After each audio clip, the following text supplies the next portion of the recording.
আমরা সেটা বলছি যে রাজনীতিটা স্থিতিশীল থাকলে অর্থনৈতিক স্থিতিশীলতা আরো বাড়ত। তার মানে এই না যে প্রধানমন্ত্রী তো সে কথাই বলেন যে সংঘাত চাই না, শান্তি চাই। গতকাল প্রধানমন্ত্রী এই কথা বলেছেন। আমরা আরো আলোচনা করব, তার আগে নিচ্ছে একটা ছোট্ট বিরতি।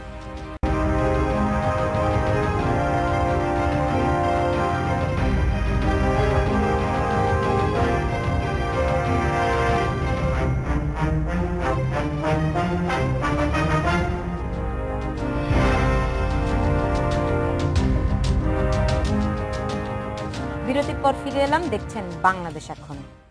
যে আমরা দেশের যে অবস্থা, গতকাল প্রধানমন্ত্রী বলেছেন যে সংঘাত চাই না, শান্তি চাই। তিনি একটু ব্যাখ্যাও করেছেন যে জঙ্গিবাদ, ধর্মান্ধতা, অসহিষ্ণুতা, সহিংসতা এসব আর কি বাঙালির যে সংস্কৃতি এর সঙ্গে মানানসই না। কিন্তু তারপরও তো আমরা দেখি জঙ্গিবাদের উত্থান, নানান রকম নাশকতামূলক কর্মকাণ্ড। তো সরকারের যে আপনারা যেটা বলেছেন যে সদিচ্ছা থাকলে অনেক কিছু সম্ভব, এই বর্তমান সরকারকে সেই সদিচ্ছা দিয়ে অনেক কিছুই আসলে কন্ট্রোল করেনি। আমি বলবো যে আমাদের সংস্কৃতিতে, আমাদের এই জীবনযাপনে কিন্তু জঙ্গিবাদের কোনো অস্তিত্ব ছিল না, কিন্তু এটির আশ্রয় প্রশ্রয় কিন্তু রাজনীতি থেকে হয়। রাজনীতি কখনো তাকে আশ্রয় দিয়ে বড় করে, রাজনীতি কখনো তাকে বিক্রি করে প্রতিষ্ঠা পাওয়ার চেষ্টা করে। না, কিন্তু রাজনীতি পৃথিবীর কোনো কিছু তো রাজনীতির বাইরে নয়, এটাও তো ঠিক না, কিন্তু সেটির একটা সীমা আছে। আপনি কোন কোন উপকরণ নিয়ে রাজনীতি করবেন, কতটুকু নেতিবাচক রাজনীতি করবেন, তার একটা মানদণ্ড আপনাকে দাঁড় করাতে হবে। এখন আপনি যদি জঙ্গিবাদ, মৌলবাদ, ধর্মান্ধদেরকে উস্কে দিয়ে ক্ষমতায় যেতে চান, এটি একটা ধরনের রাজনীতি। আপনি যদি তাদের কথা ব্যবহার করে ক্ষমতায় টিকে থাকতে চান, সেটিও আরেকটি রাজনীতি। দেখুন, আমরা নির্বাচন এলে কি দেখি? নির্বাচন এলে আমরা তো শুনেছি যে উলুধ্বনি হবে, আমরা শুনেছি ভারত দেশ দখল করে ফেলবে, এগুলোও তো রাজনীতি। নির্বাচনের আগে আমরা যেভাবে ধর্মান্ধ হতে দেখি বড় বড় নেত্রীদেরকে বা বড় বড় দলগুলোকে, সেটি কি কোনো ইতিবাচক রাজনীতি? দেখুন, আমাদের তো কথা ছিল অসাম্প্রদায়িক রাজনীতি করার, আমাদের কথা ছিল ধর্মকে ব্যবহার না করার, কিন্তু ক্ষমতায় যাওয়ার রাজনীতি এতটাই প্রবল, সেখানে কিন্তু যে কোনো কিছুকে বিক্রি করে দিতে ইচ্ছা করে। রাজনীতিবিদরা যদি নিজেরা দায়িত্বশীল না হন, এই পথ থেকে তাদেরকে ফেরানোর কিন্তু কেউ নেই।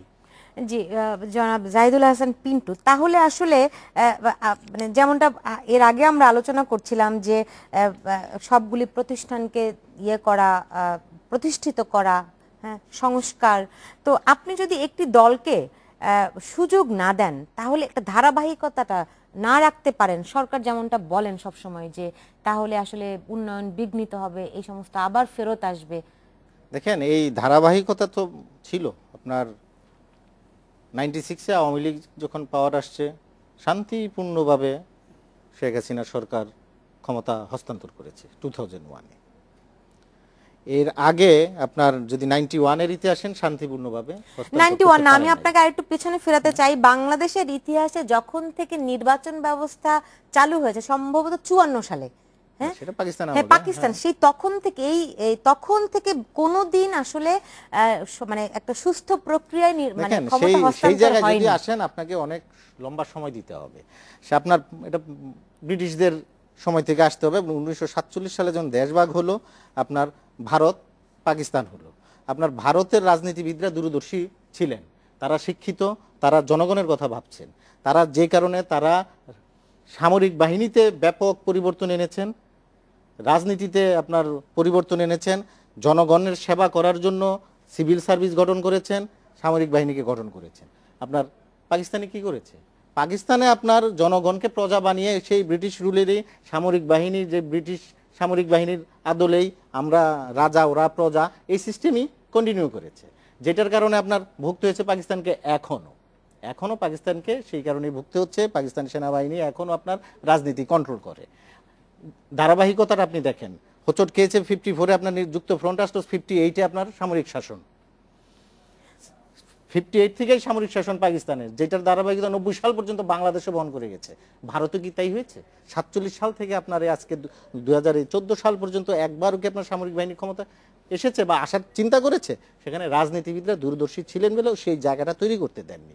আমার দেশে সেই জায়গাটা 90 সাল পর্যন্ত ছিল, আমরা সেখান থেকে উত্তরণ ঘটানোর চেষ্টা করেছি।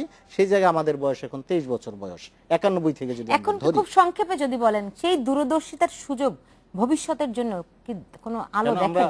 আমরা বহন করি। হ্যাঁ, আমরা এখন আপনার তারপরও আমরা যে 75 থেকে 90 আমরা যতটা পিছিয়ে ছিলাম, আমরা তো এগোচ্ছি, একটু আগে তো উনি উদাহরণ দিচ্ছিলেন, এগোচ্ছি। আমরা জনাব এগোচ্ছি, আশরাফ কায়সার আরো খুব এগোতে সংক্ষেপে। পারতাম যদি আমাদের রাজনীতিটা ঠিক থাকতো। কোনো আশার আলো কি দেখতে পাচ্ছেন? জাস্ট 20 আমি সেকেন্ডের মধ্যে বলুন। নিশ্চিতভাবে আশার আলো দেখতে পাই, তবে সেই ক্ষেত্রে রাজনীতিবিদদের আত্ম উপলব্ধি করতে হবে, সমালোচনা শুনতে হবে এবং ভবিষ্যতের ইতিবাচক স্বপ্ন দেখতে হবে। আপনাদের দুজনকে অনেক ধন্যবাদ আজকে স্টুডিওতে আসার জন্য। দর্শক আপনাদেরকে অনেক ধন্যবাদ এতক্ষণ আমাদের সঙ্গে থাকার জন্য।